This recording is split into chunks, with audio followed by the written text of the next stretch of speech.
And so mga partner, nandito po tayo sa bahay na magiging beneficiary po natin ngayon. At siyempre, natuntun po natin itong mga partners dahil po kay Kagawad. Kagawad, dahil po kay Kagawad. Ayan. Maraming salamat po pala kay Kagawad, no? Kasi siya po yung tumulong sa atin dito sa pag-ikot-ikot sa kanilang barangay. At siyempre, ano po pala pangalan niyo, Kagawad? Danilo Ginanaw. Danilo Ginanaw po, mga kapartners, no? Ayan, nirekomenda po ni Kagawad itong magiging beneficiary po natin, mga kapartners, no? Kaya tara, puntahan natin at alamin kung ano yung maitutulong natin sa kanya, mga kapartners, no? Tara, punta tayo. Opo. Bahay namin. Magandang araw. Pwede pong pumasok ate? Oo, sige. Sige na. Sira na yung bahay namin. Ito ba itong bahay nyo? Oo. Yan. Okay. Maraming kalat. Yan po mga partners, no? Ito po yung bahay nila ate, no? Dito, ayan. Mamaya ikutin natin mga partners kung anong magiging sitwasyon ni ate dito, no? Kaalamin natin. Diyan ka po ito. Diyan po. Ilawan ta. Ayan. Maraming kalat. Ayan po. Ayan yung mga partners na, nandito po tayo. Ate, bago po yung ate, may magpapakilala muna kami. Kami po ang The Great Team Moraynon. Yung naglilingat dito sa Northern Samar. Pinamumunuan po kami ni Sir Joey The Great. Ayan. Yung team na yan po, kinabibilangan po ni, siyempre, Boy Tabang. At siyempre, nandiyan po si Ate Edna Condor. At siyempre, Yansky TV. At si Raymond Galus sa BB Mix Vlog. At siyempre, inyong lingkod po, Yahing King po. Ayan, no? So, ginagawa namin natin, nag-i-scout kami sa buong kasamaran para malaman or ano natin yung mga sitwasyon ng ating mga kababayan para po maihatid natin sa ating mga kababayan din yan nasa ibang pawid ng mundo para kung makita yung sitwasyon nyo, matulungan mo kayo. Okay lang po ba na ma-interview namin kayo? Okay, gala. Okay lang, sige. Ayan po mga partners, no, ano natin si ate. Ano po pala pangalan niyo ate? Karina Pornilos. Karina, Pornilos. Si ate Karnil. Karina Pornilos. Ayan, hirap kasi nabubulol po. Ayan, Karina Pornilos. Ilang taon na po si ate? Ma 55 na. 55 na. So, ano napapansin ko, wala kayong kasama dito? Anak ko, estudyante sa grade 8, grade 7. Grade 7 na. Sa Labisares. Bisares. So, sumasakay sa papunta? Oo, may service. Service la, umaga hapon. Maghapon. Atid sundo. Sundo naman. So, ano yung pinagkakabalahan dito ate? Wala, dito na. Ito lang yung mga Tambay. hanap buhay, yung mga pinagkukunan nyo ng mga pinansyal. Wala, di nila. Nag-aaral lang sa bata ko kung may inahatag. Humihingi ka lang sa ano. Humihingi lang ako doon sa Maynila. Ay, may anak rin doon sa May Manila. anak ako doon. Nagpapadala naman sa inyo? Oo. Minsan, pag may pera, pag wala, di wala. Wala rin. So, halimbawa may pamilya ho yun. Ang isa may pamilya, yung isa wala. Bali, ilan yung anak nyo ate? 5. 5. Bali yung isa yun nandito sa inyo. Yung bunso. Yung 4 nasa Nandoon. Manila. Nag-aaral yung isa. Yung isa may asawa, tapos yung isa dalaga binata pa. Bali yung mga anak mo yung nagbibigay din sa inyo para makaraos sa pang-araw-araw. Oo, kung may pera. Pag wala, di. Paano yun ate na kung sakaling hindi nakapagpadala, ano yung mga sitwasyon nyo dito na ginagawa nyo lang? Nangutang. Utang sa kapitbahay? Oo, nangutang. Utang. Para makaraos.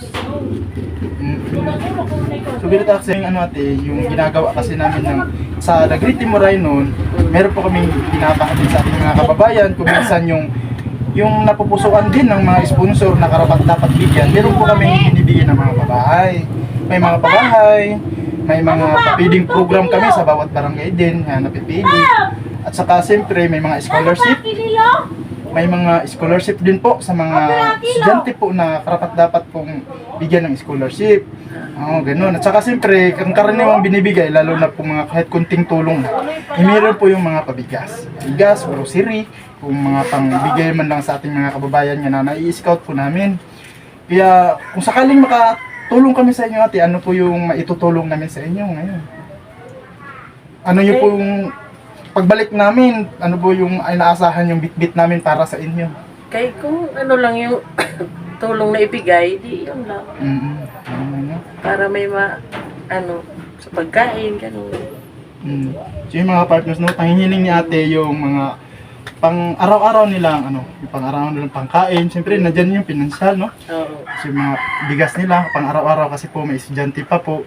Saka si ate wala po siyang dito pinagkikitaan, hindi siya lang po mag-isa. Umaasa lang po mga kapartner sa padala po ng mga anak niya. Kaya hindi naman po consistent yun, gawa ng may mga pamilya at saka may mga inisikaso. Hindi yun na may maintain po na laging nagpapadala sa kanya. So yung nangyayari po mga kapartners, kung minsan walang-wala. Kaya po yung ginagawa ni ate ngayon is umuutang na lang po sa mga kapitbahay na makaraos man lang sa buhay mga kapartners, no?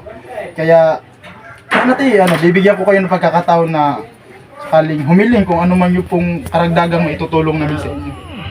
Pwede ko yung humiling kasi marami po kasing nanonood sa mga The Great Team Morainon po ng mga masugid pong mga sponsor po ni Joey The Great. Ayan, kaya ako po bibigyan ko kayo ng pagkakataon ng humiling po sa kanila kung sakaling yung mga pangangailangan nyo talaga na pang-araw-araw po. Yan po ang camera. Kaya, Sige na po. ano ba sasabihin ko? Humihingi lang ng tulong kahit bigas, ganon. Kung ano-ano lang ang maibigay ninyo. Yan lang. Siyempre yung bunso nyo, nag-aaral yun. Masipag naman ho mag-aaral ate.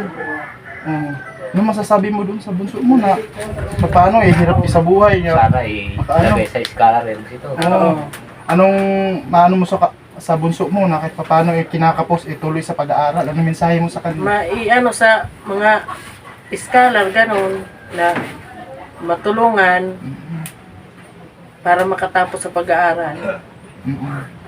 Siyempre mga kapartners, pangarap din po ni ate siyempre na kahit yung anak niya gawa ng nakakapos po sa pang-araw-araw, kahit paano malaking tulong po sa kanila na kahit paano yung anak niya makapasok po sa scholar po ni Sangkay Ima po, no? Sana po mapansin o makapasok po yung anak ni ate na sa scholarship po na ginagawa po ninyo para kahit paano malaking tulong po yun na bawas po sa kanilang mga financial po na dito, no, mga partners, no? So ayan natin, mag-isa lang kayo dito, hindi ba nakakauwi yung mga anak nyo dito? Saan? Kasi pag-pista, umuwi sila dito. May lahat ba yung nakakauwi dito? Pag walang pamasahe. O yung may pamasahe lang, kayo makakauwi dito. Pero pag wala, di wala.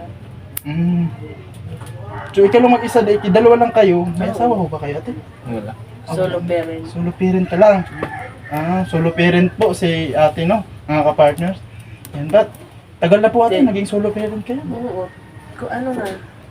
Ano na yung anak ko? Ilang taon na yun? 13 na. 13 na. Parang 13 years yung naging solo parent ka. Kung sa 13 years na yun natin, nandito po yung iba yung anak. Yung pumunta ng Manila, nandito pa sila nun. Oo, dito pa. Dito pa. Balik-balik na sila. Pero namulatan naman nila yung tatay nila dito. Namulatan naman. So yun mga partners, no? Isang kwento na ng buhay po na kaos po sa kahirapan mga kapartners, no, na nararanasan tulad nito ganito na single parents po si ate. Kaya po na-scout natin yan, nalaman natin yung sitwasyon. Sana po mapansin po, no, ng ating mga nagtitiwala po na mga supporter po ni Sir Joey The Great. Ayan, siyempre po pinapasalamatan natin yan, no. Siyempre si Manay Terry Anderson, maraming salamat sa iyo Manay. At siyempre nandiyan po si Ma'am Hawaii. Ayan, maraming salamat Ma'am Hawaii. Siyempre sa akin, sa tulong nyo din sa akin. Siyempre nandiyan po si Ma'am Irene Davis, siyempre, no. At si Manay ng Bicol, ayan, Manay ng Bicol, maraming salamat po. At siyempre yung mga nagsubaybay po sa uploads ni Biyaheng King, nandiyan po si Ate Edna Malinaw, siyempre nandiyan po si Ate Janet Galvan Salazar, ayan po. At siyempre si Ma'am Jubes, maraming salamat po, no, sa pagsilip po sa mga uploads ni Biyaheng King. At alam ko pong marami pa pong iba na mga talagang todo suporta sa The Great Team Morainon po na pinamumunuan po ni Sir Joey The Great. At siyempre, nandyan po siyempre Boy Tabang at saka si Ate Edna Condor. At siyempre, Yansky TV po. At saka Baby Mix Vlog. At saka Sir Remil Galusa. Siyempre po inyong lingkod, Biyaheng King po. Maraming salamat po sa mga nagsubaybay sa upload ni Biyaheng King. At siyempre, hanggang dito na lang po ang ating uploads sa susunod po ng mga ating mga videos, mga kapagers. No? Maraming salamat. Laging nagkakaisa at palaging nagtulungan.